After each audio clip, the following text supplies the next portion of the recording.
Hey all, it is hot, hot, hot in Chicago again. Too darn hot, as Cole Porter would say. And so we're back in front of the white wall with the one spot that is indeed the wall and not your screen because I bumped into it. Today I wanted to talk about Bridgerton again briefly in relation to a Slate article that came out last week. And this article was framing the conversation around Bridgerton and its success in relation to Marvel and how the fans of that property, intellectual property, have shifted, and the kind of reactions in terms of a media that people really enjoyed and had a huge following, but it was also kind of a underground following in the sense that it wasn't completely widely accepted in the larger popular culture. It was still considered very niche.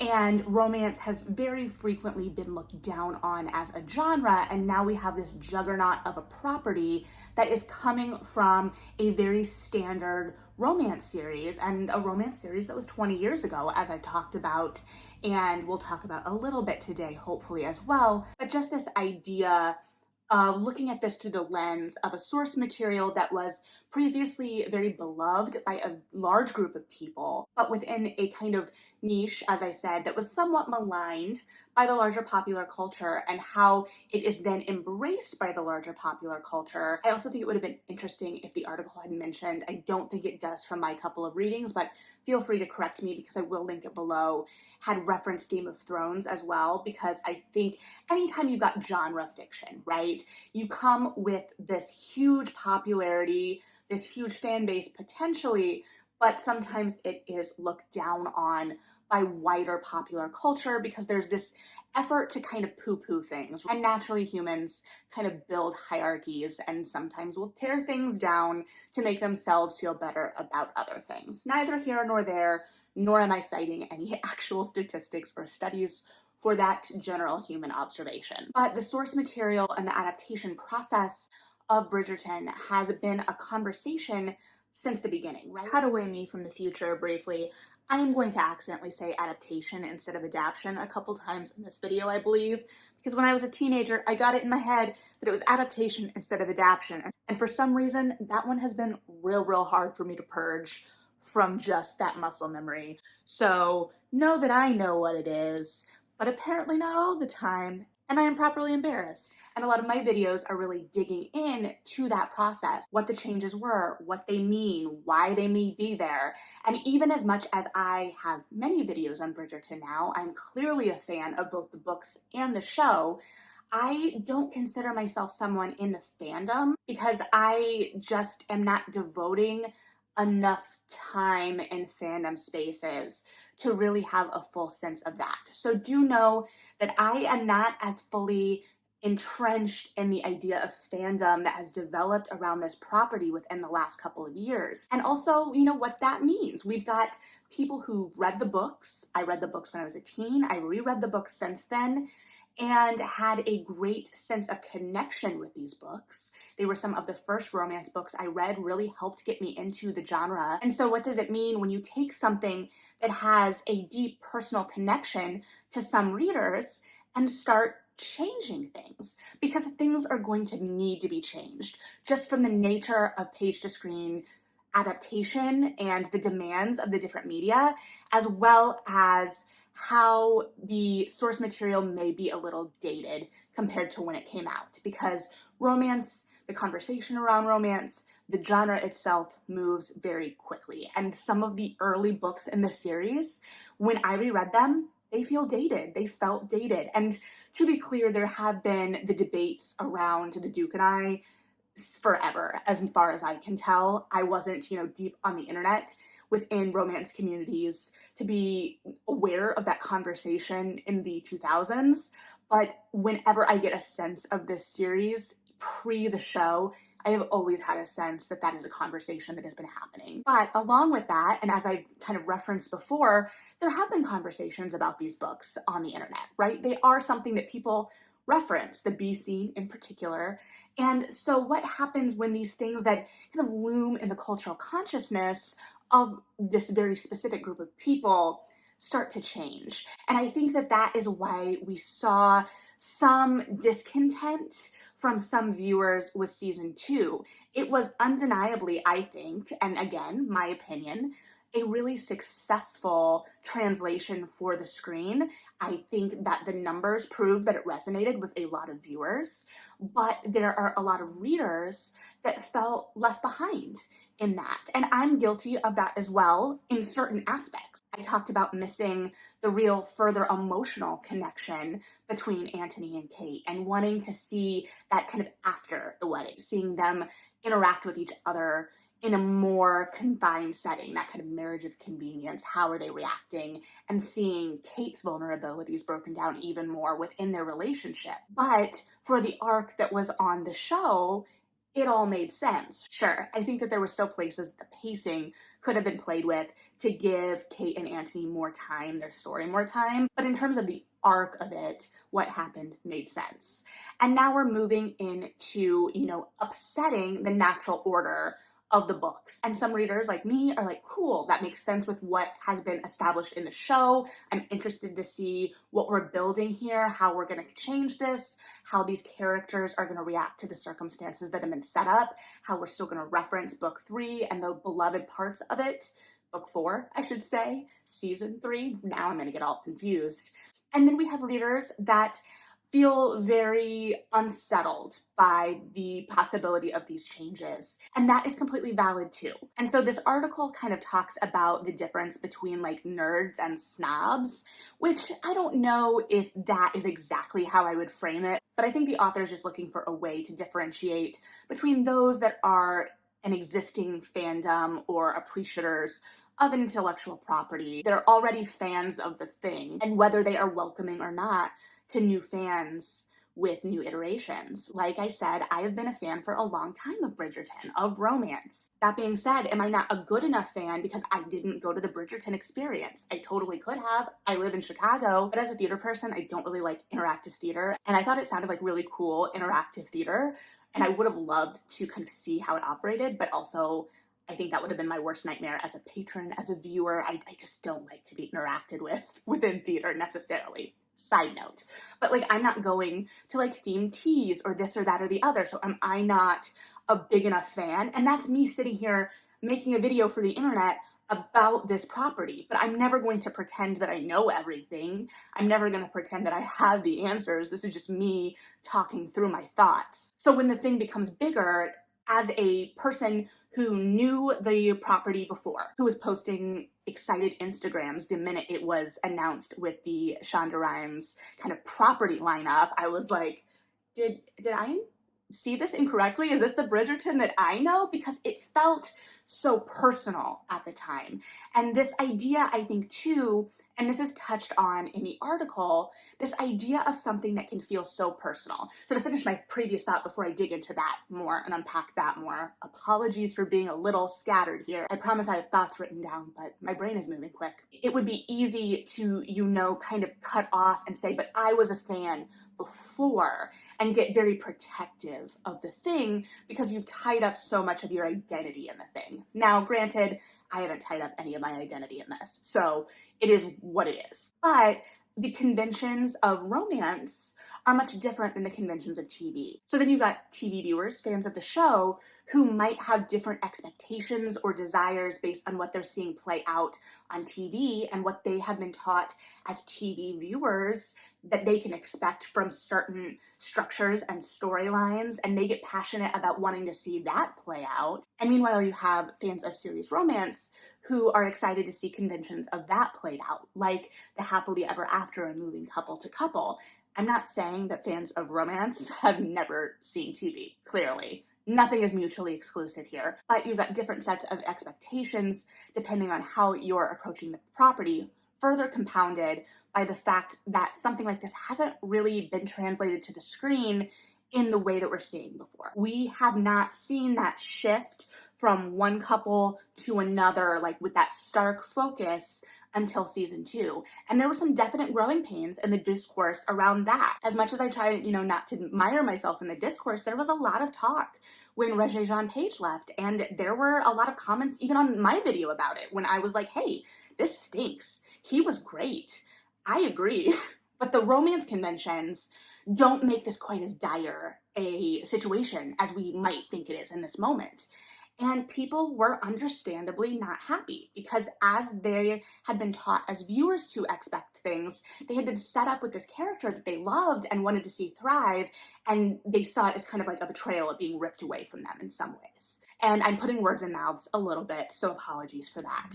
But again, it's just a difference of expectations. And sure, there was definite ways that that could have been played out and worked into the TV show. And I think we're going to see that because we know we have Anthony and Kate more. So we're going to see that relationship a little bit more centrally than we would in the books with their just kind of cameos. And that is going to be an adjustment for romance readers, I think. I don't think that personally I'm going to be mad about that. I don't think I would have been mad about seeing more Daphne and Simon in season 2, but it's an adjustment because we're used to moving focus from couple to couple. And then we get the kind of tongue-in-cheek wink cameos that we know to look for and look forward to and appreciate, but we know that we can kind of shift focus. And also that characters can change somewhat drastically when they kind of come into the limelight of their own book and their stories get fleshed out. And in TV, we have to set it up differently. So I think that's why we're seeing so much, particularly of Colin and Penelope and Eloise and Benedict right now, in a way that in the books we could be like, all right, and now we're shifting focus. And someone had a great point in my video about season 3, the show, in how in the books Colin is kind of the fun wisecracker. He's needling his family and he's a jokester. And in the show, we've had to move into a much more serious persona with him much quicker. In the book, it feels a little bit more of a drastic change. We still get that at the beginning of the book, to be clear, you know, when Colin and Penelope first meet again at the start of romancing Mr. Bridgerton, but he has to become more serious. And in the show, he's having to become more serious quicker and in different ways for the different kind of storytelling that we're weaving. So we have to start those storylines a little quicker so that we can develop them and bring them to the forefront when it's their time to shine. And I think they've been doing a great job at kind of working that development off to the side. And when it comes that time, I think we've only got really the one example so far when we saw the shift to Anthony. But it would have been so easy to say, oh, I'm never going to root for Anthony. Like, no. And I saw people say it. But then we got to develop him further. And once he was in the limelight, that shift was there. And this all comes down to, too, that difficulty of adapting while also creating your own thing. And I think that Bridgerton has created a really specific visual, emotional design world that resonates with viewers. And so it is honoring and referencing the source material while building this kind of world of its own. And this gets into kind of like the extended universe, so to speak. I think we're already seeing hints in Bridgerton, the show, of expanding the world even further than in the books. So obviously we've got the extended plot lines, the different plot lines, the Featheringtons, however we feel about them in season 2, but especially with Will. I am very, very interested what they're going to do with that plot line, because as I've said before, the Bridgerton books are very much Mayfair, ballrooms, the kind of clean and shiny. Obviously, we get our jaunts away, especially with Eloise and Francesca, but they feel very grounded and rooted in that place. And that contrasts very starkly sometimes with the emotional depth of them, because there is a grief that kind of lingers throughout all. We see all of these children reacting to growing up without their father very differently, obviously because they were in different places in their family, different ages, and had different support systems, whatever. But that is always kind of an undercurrent of what's going on. So there is a grief. So when I say, you know, we've got that shininess of everything, it is still very grounded. But we've got this kind of beautiful, sumptuous, vibrant visual world established in the show. And I think Will's plotline in season 1, we've got the boxing. In season 2, we've got the gentleman's club. It's giving us more peeks into the underbelly of like some of the darker sides of society. And we see that, I think, too, with Eloise's plot lines, her new plot lines, and, you know, going into different areas of this world.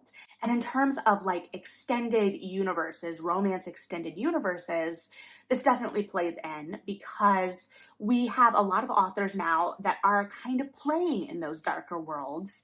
And so there's something readers are going to respond to. We're going to respond visually to the glitz and glamour, and we're also going to respond to that darker underbelly. I also think it helps ground the show, contrast, provides a little bit more interesting elements in some ways for contrast, but it's helping create this even wider world. And so we can go to different people and places and whatnot. And we're already seeing spinoffs develop. Like, we have that spinoff coming with Queen Charlotte. And I'm going to be honest with you, I don't know how I feel about that spinoff. I am intrigued. I love the actress that plays Queen Charlotte on Bridgerton. I love the emotional depth that they give her. I love anything where she is interacting with the king. We see that grief and loss of love there. And I think that that is very interesting too, because we have this show focused on the happily ever afters. And I'm so glad that we have gotten to live in those happily ever afters, because that is the expectation of a romance reader and a romance novel. But it is being kind of grounded by the loss of love in the previous generation. We've got Violet, who lost Edmund. We've got Queen Charlotte. We've got Lady Danbury. So even amidst that happily ever after, it's adding its own kind of sadness and weight to it. But these extended universes become their own thing. And in romance with different authors, these extended universes can run across series. Heck, with Julia Quinn herself it can, because we have the Smith-Smythes, and we get the whole Smith-Smythe quartet of books, which I remember loving, so I need to go back and reread. And we see this in a lot of other authors as well. So it's creating its own thing, and we've got these fans of both the original, fans of the show, fans of both, obviously, but especially with fans of the book, fans of romance. It becomes a question of whether there is going to be a level of gatekeeping to it, especially as more changes start to happen in the show. We'll see how that goes. I think some of it is going to ultimately depend on how successful the changes are in terms of the narrative. But we've already started to see those fault lines, hence the article itself. So it's just definitely something to consider. And then it becomes a question too that is touched on in the article of whether the success of this property is going to open more doors or close them potentially. And I think that there was an expectation, especially after the surprise success of season 1, that we were going to see a lot more romance on screen and have a lot more options available. I remember there being, frenzied discussions of like, who do we want to see next? We want to see Lisa Kleypas. We want to see Beverly Jenkins. We want to see all of our favorites on the screen. And we haven't seen anything tackled to the Bridgerton extent yet. And I want to see it. I want more romances. I want them to put Beverly Jenkins on my screen and make me love a Western. But are the general public going to get excited about these same properties in the same way we are, or are they going to see it as copying Bridgerton? Because as romance readers, and I realize I'm talking communally, but really only speaking for myself, so only speaking for myself, caveat here, love the series. We love going through these tropes and these dynamics again and again, and playing these things out in different ways, in different places, and slight changes. But is the viewing public going to see that as derivative? Is something that is a positive for one community. It's a positive for the romance community when we get a trope that we love and we get to see it again in a different way with new characters, a new spin. Is that going to be as exciting on screen? And we've already had this conversation a little bit with season 2. This idea of we can't have a marriage of convenience again immediately. And granted, there are other layers to that in season 2 that led to that decision, but that's definitely a part of the conversation that's been had since the show was released. So we haven't, to my analysis, really seen a boom of romance properties in the way I was expecting after Bridgerton. And granted, the landscape of media and making media at the time that Bridgerton had its success really shot out of the gate was disrupted. So I think we might be lagging behind and seeing that payoff. But I think that there is an argument that could be made for Mr. Malcolm's List, which did exist before, but is coming out July 1st, I believe. It's coming out in July. And then the Persuasion that's coming out. The Persuasion that's coming out, I know the trailer has been very divisive.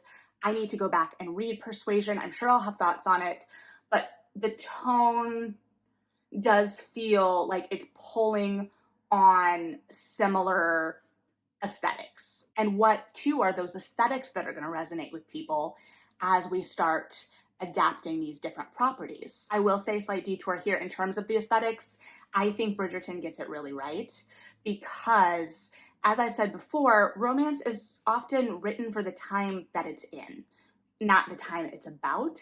And so I think that it perfectly pulls that off aesthetically with all of its, especially the music choices, the visual choices.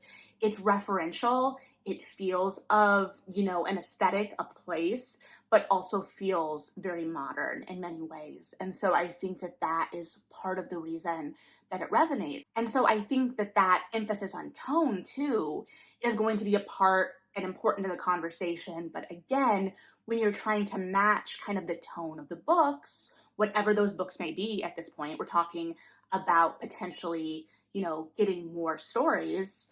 What will the wider public view as copying, for lack of a better word in my head at this moment? And to be clear, criticism isn't always bad. I'm not, in some toxic positivity space with this property. I've criticized my fair share of things. It's just as the fan base of this property has become larger, what people respond to is going to be different. And so you're going to have a lot of combating viewpoints. And unfortunately, that means that not everybody is going to be happy about every decision. And so I think it's going to be what those decisions are, how well they're executed, and who it feels like those decisions are serving. And I say that I think it's going to be like I have any idea of what comes after, and I don't. I don't know what comes after. I think there's going to be a lot of discussion about it because I think we're still seeing, like I said, this is still kind of the litmus test of how we can take a property of this kind and if a property of this kind can be successfully adapted. And the Bridgertons are along. We're not like talking the Wallflowers where we got 4 seasons. But I guess we'll just see how fans of the books, whether they be fans that read them, back in the day, like me, or fans who have read them since season 1 and those books really resonated with them for whatever reason, they found themselves romance fans. We'll see how that colors everything and the response and reception of this. And unfortunately, I think the reception is going to impact what romance we see and how adapted in the future. But I just kind of wanted to talk about this article because I think it kind of encapsulated a lot of the things I've been thinking. So I'd be very interested to hear your thoughts on this.